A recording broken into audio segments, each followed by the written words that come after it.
All of this rain is also creating troubles in the North Carolina mountains. Right now, I-40 at the Tennessee state line is closed as workers try to fix yet another road disaster in an area where Helene destroyed 9 months ago.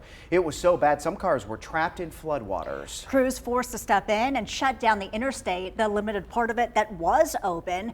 Now for those planning to head west, we've learned that part of I-40 will be closed for weeks. Tonight, WFMY News 2's Amber Lake shares one woman's harrowing tale of how she made it out safely.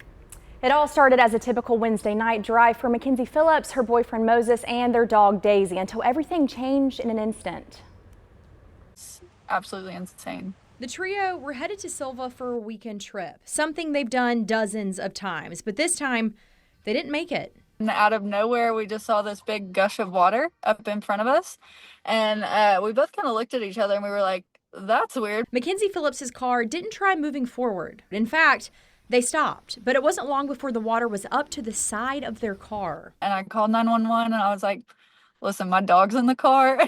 She cannot die this way. Like, it cannot happen. And so they told us to get on the roof of the car. After climbing onto the roof, they made it to dry ground, soaked, scared, and unsure what was next. They waited hours for help, but a local tow company eventually arrived with food and water. Flooding didn't just impact drivers, it challenged first responders too.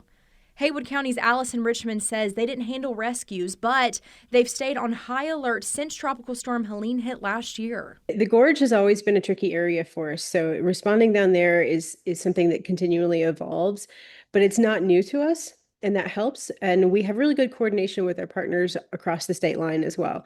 So neighbors helping neighbors is kind of how we get things done. Back on the flooded highway, Mackenzie says she'll never forget what it felt like to climb out of the car and onto the roof. It was one of those things that you only see on the news. And then we were like, okay, this is crazy. Again, Tennessee Department of Transportation says this stretch of I-40 could be closed for at least 2 weeks. For now, the detours created after Helene are being used for travel.